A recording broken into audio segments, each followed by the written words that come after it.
ఒక నిస్వార్థపరుడిని నమ్మి నడవడానికి ఎందుకో ఆలోచిస్తున్నాం. సమస్య ఎక్కడుంది? మన దగ్గర, పవన్ కళ్యాణ్ గారి దగ్గర. 50 సీట్లు తీసుకొని 25 సీట్లు గెలిచి ఓట్ పర్సెంటేజ్ తగ్గించుకోవడం కన్నా 25 సీట్లు తీసుకొని 100% స్ట్రైక్ రేటుతో గెలిచి పొత్తులో ఉన్న పార్టీని, ప్రతిపక్షంలో ఉన్న పార్టీని భయపెట్టి ఇది మా దమ్ము అని చూపించుకోవడం ఇంపార్టెంట్. నాకు సంబంధించినంత వరకు తీసుకున్న ప్రతి సీటు అసెంబ్లీలో కూర్చోవాలని నేను 100% భావిస్తున్నాను. ఇప్పుడున్న టికెట్లే కాదు, ఇంకా కొన్ని వస్తాయి. వచ్చినా రాకపోయినా పవన్ కళ్యాణ్ గారు తీసుకున్న నిర్ణయాన్ని శిరసావహిస్తూ 15 ఏళ్లుగా పోరాడుతున్నారు ఒక వర్గం. దాదాపు ప్రజారాజ్యం నుంచి పోరాడుతూనే ఉన్నారు. ఇప్పటివరకు ఎవరికి రెస్ట్ దొరకల పాపం. వాళ్ళకి రెస్ట్ ఇవ్వాలి, కొంతమందిని ఆర్థికంగా బలపరచాలి, కొంతమందిని రాజకీయంగా స్థిరపరచాలి, వీళ్ళ ద్వారా ఇంకొంతమందిని మళ్ళీ రాజకీయంగా ఆర్థికంగా బలపరుచుకోవాలి, స్టెప్ బై స్టెప్ ఎక్కుతూ రాజ్యాధికారం తెచ్చుకోవాలని చెప్పేసి నా నాయకుడు వేసిన దూరదృష్టి నాకు అర్థమవుతుంది. అర్థం అవ్వని వాళ్ళు ఎవరైనా ఉంటే పవన్ కళ్యాణ్ గారు అర్థం చేసుకోవడానికి ప్రయత్నించండి. పవన్ కళ్యాణ్ గారిని అనుసరించడం ఈజీ, అర్థం చేసుకోవడమే కష్టం. అర్థమైన వాళ్ళు ఎవరికి సందేహాలు రావు, సమస్యలు కూడా ఉండవు. హంతకులను నమ్మి నడుస్తున్న క్యాడర్ను ఈ రాష్ట్రంలో ఒక నిస్వార్థపరుని నమ్మి నడవడానికి ఎందుకు ఆలోచిస్తున్నాం? తప్పు ఎవరి దగ్గర ఉంది? మన దగ్గర ఉందా, ఆయన దగ్గర ఉందా? సమస్య మన దగ్గర ఉందా, పవన్ కళ్యాణ్ గారి దగ్గర ఉందా?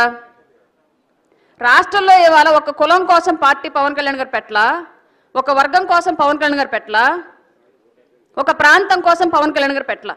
రాష్ట్ర వ్యాప్తంగా జరుగుతున్న అవినీతిని అరికట్టడానికి, అప్పుల్లో కూరుకుపోతున్న రాష్ట్రాన్ని పైకి తీసుకురావడానికి, ఉద్యోగాలు లేక ఊళ్ళు వదిలిపెట్టి వలసలు పోతున్న యువతకి ఉపాధి కల్పించడానికి, మాన ప్రాణాలకు రక్షణ లేకుండా సొంత ఊర్లోనే బతుకుతున్నప్పటికీ కూడా ఎట్నుంచి ఏ ఆపద పొంచి వచ్చిందో తెలియని ఆడబిడ్డల మాన ప్రాణాలకు రక్షణ కల్పించడానికి, ఆరుగాలం సేద్యం చేసినా సరే తినబోయేయడానికి చేతికి పంట అందక కన్నీళ్లు పెట్టుకుని ఆత్మహత్యలు చేసుకుంటున్న రైతుల ప్రాణాలు కాపాడడానికి,